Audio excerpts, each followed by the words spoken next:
Malam ini ada di Bogor kedatangan narasumber yang nggak kaleng-kaleng. Gua akan sebut Kang Fajar.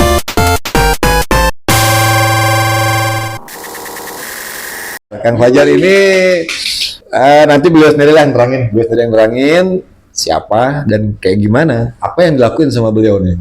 Jadi, enggak Kang Fajar. Kang Anton. Siap, betul. Kalau saya orang biasa. Orang biasa yang nggak biasa-biasa gitu.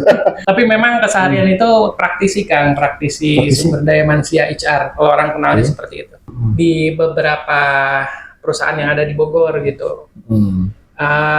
Bicara tentang rekrutmen, kemudian training and development, performance management. Nah itu konsentrasi di bidang itu, core di HRD itu udah dari tahun sekitar 2008-an lah ya.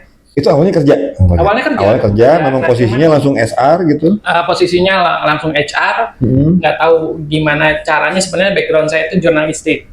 Saya suka nulis, suka ngarang-ngarang lagu nu ararane gitu. Anak band juga, anak band? Pernah. Anak band, nulis, pernah jurnalistik. Nah, kuliah pun di jurusan jurnalistik pada saat itu di Universitas Pajajaran Komunikasi. Kemudian pernah jadi jurnalis di depan Universitas Indonesia. Kita jadi LSM pada saat itu. Ini ceritanya idealis. Anak idealis. Yang baru lulus gitu kan, langsung menuju ke jurusannya gitu. Iya, baca bukunya juga yang rada-rada aneh gitu.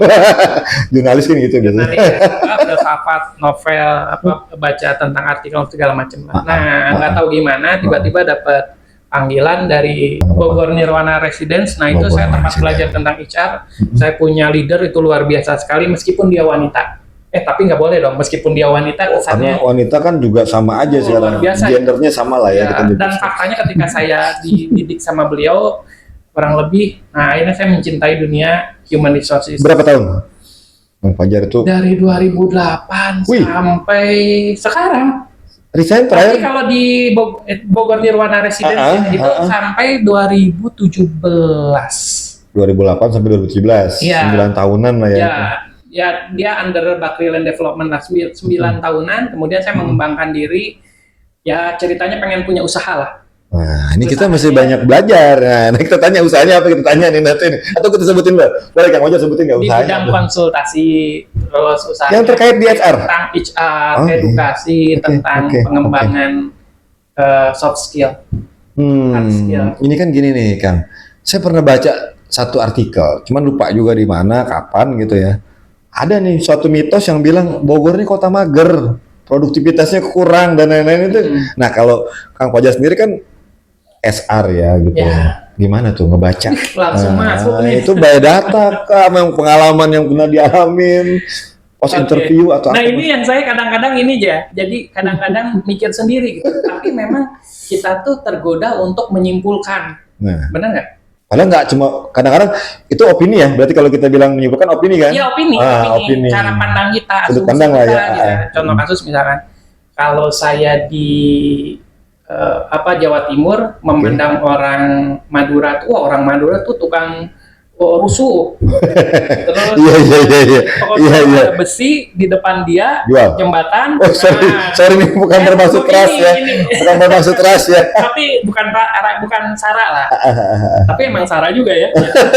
Tapi memang begitu cara pandang orang gitu. Itu orang Jawa Timur yang memandang orang Madura. Ya, kemudian orang Madura itu keras. Ngomongnya segala macam. Nah, pada satu saat saya ketemu sama orang-orang Madura, cara bicaranya, pendidikannya oke, adabnya luar biasa, dan nggak cuma 1-2 orang. Ternyata saya menemukan orang Madura juga nggak kayak gitu. Itu satu. Ini sudut pandang yang berbeda berarti ya? Sudut pandang yang berbeda, betul. Ketemu fakta yang berbeda. Langsung ketemu. Sebenarnya bertemu dengan fakta yang berbeda, sehingga saya kemudian merumuskan sudut pandang yang berbeda. Akhirnya opini yang sebelumnya luntur. Luntur ya. Selalu ditemukan dengan, ternyata orang Madura begini. Iya, nah itu orang Madura. Terus kemudian orang Bandung. Orang Bandung mah mun awewena itu orang Bandung Sukabumi. Gelis. Make up ngebaso. Fashion teh gitu kan. Gitu. Kadapun make up ngebaso. Ngebaso itu beneran ngebaso kan ya? Enggak, bukan tanda kutip ngebaso teh ngapain? Iya. Beneran ngebaso. Lalakinya seserian, Kang. Laki-lakinya suka keketawaan, guyon dan lain sebagainya. Makanya kalau dianalisa sepertinya gitu ya. Kalau orang Bandung tuh sukanya di area seni. Banyak individunya nggak main di politik, kesannya seperti itu.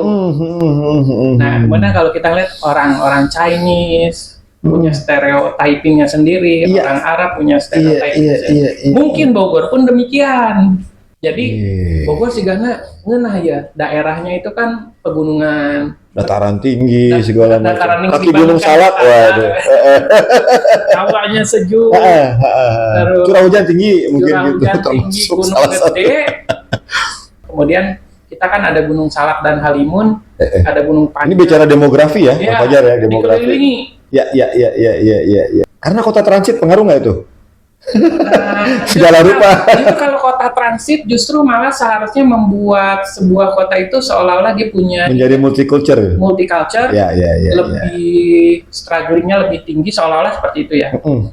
Nah, cuman banyak orang yang mengasumsikan bahwa Bogor mah kayaknya rada-rada leto ya, etos kerjanya tuh gara-gara ya. Nah ini yang banyak asumsi tadi mungkin. Asumsi. Ya, nah makanya saya mikir, wah, saya juga mungkin punya pendapat seperti itu waktu dulu. Cuman ketika saya bertumbuh dewasa, makin kesini, jangan-jangan itu memang hanya sebatas asumsi belaka. Karena kalau memang kita mau fair-fairan, ya tentu saja kan harus menggunakan sensus kan. Sensus, data dan segala macam ya gitu. Memang benar tuh, statistikanya bagaimana, kita analisanya seperti apa. Betul. Cuman memang selama ini sepertinya berdasarkan asumsi.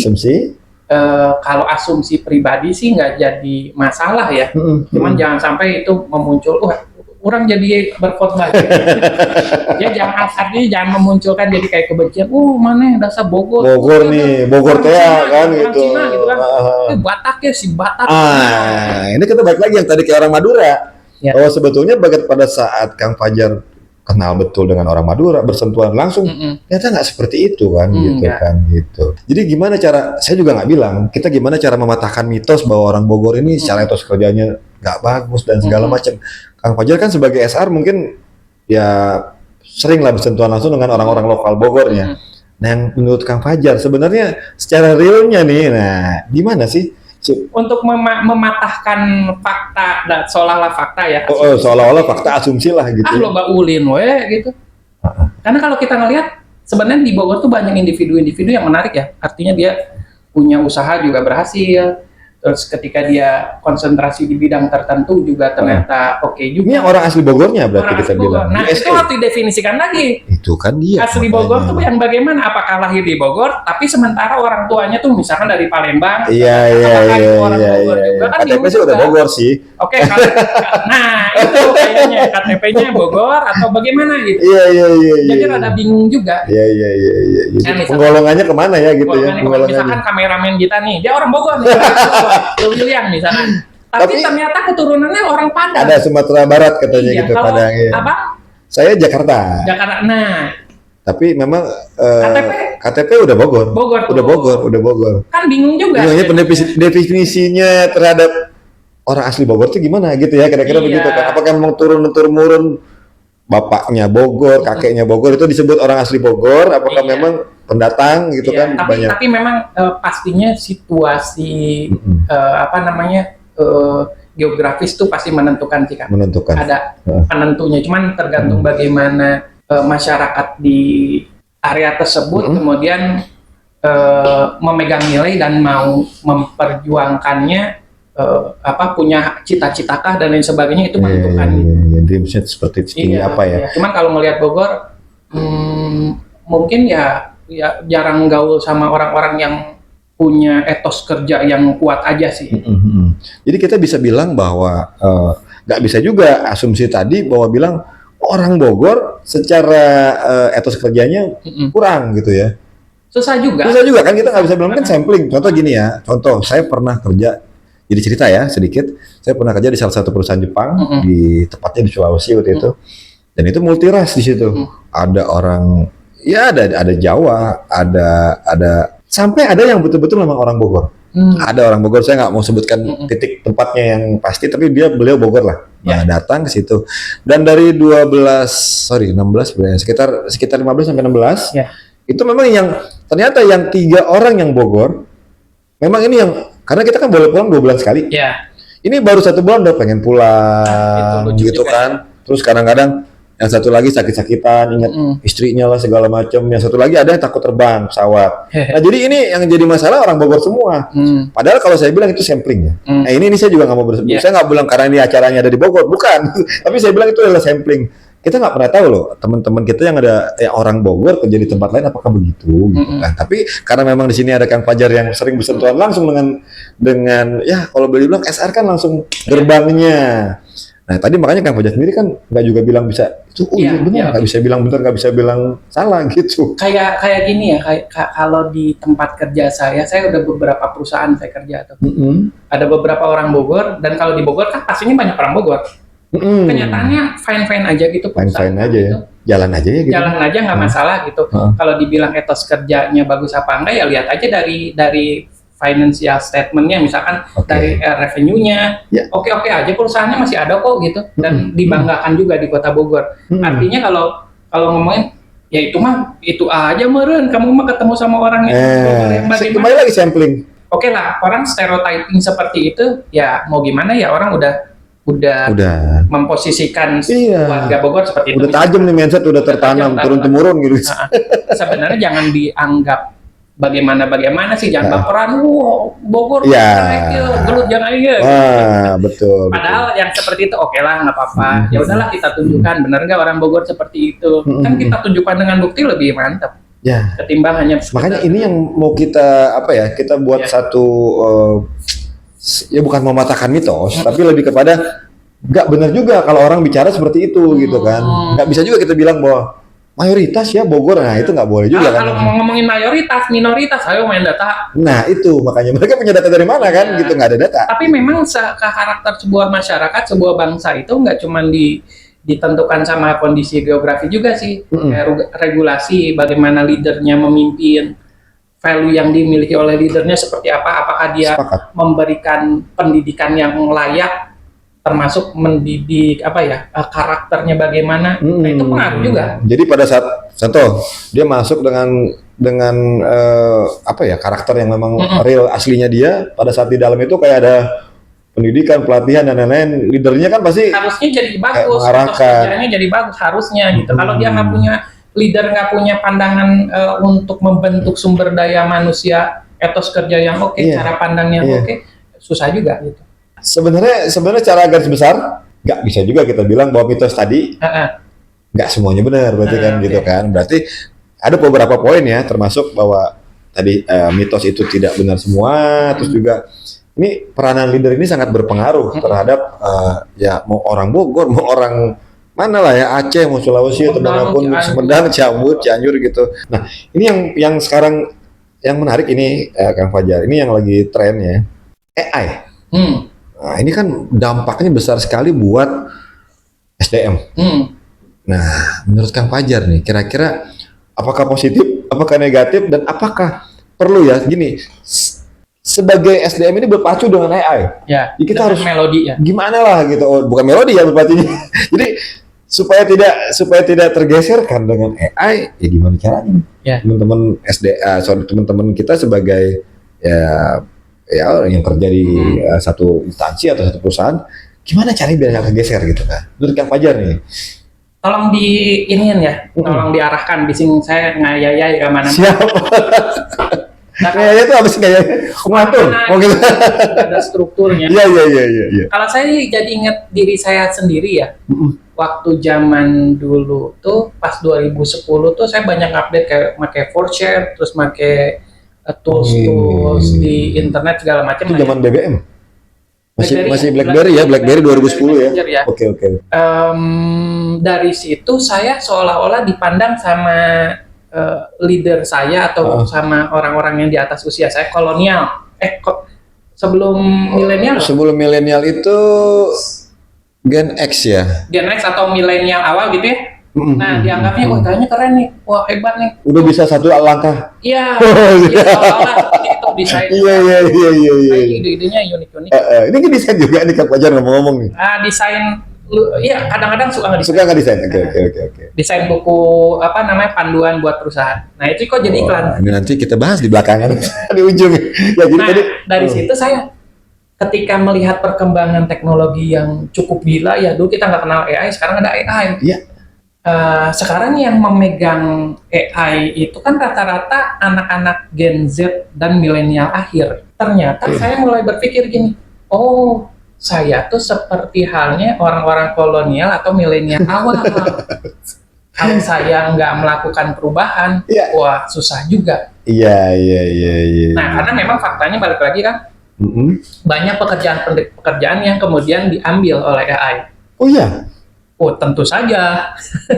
10 orang bisa dikerjakan satu, sisanya AI. Dulu kan, ini ngomongin lagu aja ya. Ini dulu kita. Oh ini musisi juga nih, musisi kayaknya. Pura-pura. Pura-pura musisi, tapi padahal musisi beneran guys. Dulu kan kita buat lagu nunggu inspirasi lah. Wah tiba-tiba ada petir menggelegar, akhirnya kita buat. Itu tulis ya? Tulis. Ya, dengerin ada orang. Kami tape recorder gitu ya? Iya. Kalau udah ada handphone ngerekam gitu. Nah sekarang gila, ada AI namanya Suno, kita tinggal masukin teks, lirik, itu keluar tuh semua ya. Udah ada vokalisnya dan segala macam tuh. Asal ada rimanya tentu makin lebih bagus. Iya. Artinya proses kreatif yang membutuhkan banyak orang itu bisa dipersingkat. Cukup dengan satu orang dengan keahlian itu ya betul ya. Terus kemudian desain grafis, kita ngomongin DeepSeek, AI Open ChatGPT buat gambar, desain segala macam. Ghibli sekarang. Nah, di Ghiblian gitu ya. Iya. Dan lain sebagainya. Berarti kita juga harus upgrade tuh. Ya. Nah, gimana caranya biar kita tetap harus bisa nggak kesingkirkan gitu. Ya, keunikan sih ya. Unik ya. Keunikan, kemudian cuman nanti kedepannya juga kalau udah ekstrim banget, keunikan juga bisa di handle sama AI. Nah, pinter-pinterlah kita coba mencari apa yang nggak bisa dikerjakan oleh AI. Oh, saya ada. Apa? Saya tahu tuh. Tapi saya nggak mau bicarakan sini karena ini bukan bahaya sih, tapi takutnya ada yang nonton di bawah umur ya. Reproduksi gitu. Nanti di luar dari saya jelaskan. Jadi ada satu contoh kasus. Karena memang katanya ChatGPT bisa jawab semua loh. Dia bisa melakukan semuanya loh, dia bisa. Ternyata saya trial beberapa prompt yang saya coba masukkan gitu misalnya, dia nyerah. Itu awal kan. Oh iya juga sih, karena versinya mungkin nggak tahu juga nih. Iya. Saya pakai versi yang berapa? 5 atau berapa yang belum lagi update. Tapi ya itulah, mungkin nanti ada virtual dan lain-lain ya. Iya. Gitu. Ngeri banget. Tapi mudah-mudahan pas masa itu tiba kita nggak ngupdate, misalnya kita sudah meninggal dunia. Atau kita sudah jadi rezekinya sudah tercukupi. Sudah tercukupi lah gitu. Iya dong. Meninggal mungkin belum, tapi setidaknya udah nggak usah ngapa-ngapain, udah duit terus gitu kan. Nah kalau saya ngeliat tuh gitu kan jadinya itu dari segi kreativitas, termasuk di dunia kerja administrasi bisa dihandle. Katanya kemarin siapa yang bilang yang punya Microsoft. Bill Gates ya. Bener ya. Dia bilang nanti kayak trainer, terus orang-orang yang bergerak di bidang edukasi, teacher gitu ya, didik, udah bisa digantikan. Itu udah virtual semua. Sudah virtual. Okay. Nah kalau saya sih mikirnya gini, kita coba review ya, di sejarah ada yang namanya kaum Luddit tuh. Ketika revolusi industri berlangsung, nah mereka kan pada nggak suka, akhirnya melakukan penjarahan, melakukan penghancuran terhadap mesin-mesin industri. Tapi mereka akhirnya dikalahkan oleh zaman. Nah, iya. Karena nggak mengupdate. Kalau kita contoh kasusnya waktu zaman dulu kan banyak penentangan tentang Grab. Tapi ada solusi sih ya. Ya, betul. Tapi lama-kelamaan kemudian kan kita udah bisa beradaptasi. Akhirnya beradaptasi. Itu. Kayak zaman dinosaurus aja ya gimana kan gitu kan. Punah. Kalau nggak bisa adaptasi dia ya udah tersingkir gitu. Nah, bagaimana dari kita, saya sebagai HR ya, bagaimana kita mengupdate, melihat secara detail apa yang nggak bisa di-deliver oleh AI, atau minimal kita ketemu sama individu pemimpin perusahaan, kalau kita ingin jadi pekerja ya, yang pemimpin perusahaannya itu nggak ngeh dengan hal-hal kayak gitu. Oh iya, jadi nggak aware juga. Nggak aware, jadi kita, tapi lama-kelamaan kan harus dikasih tahu ya. Dikasih tahu. Ya, karena berbahaya dengan kondisi. Nah ini saya juga kemarin sempat dengar di bulan lalu pas Ramadan saya dapat ada rekanan bisnis juga, rekanan klien kita juga. Jadi salah satu kantornya besar lah, bidang bisnisnya enabler.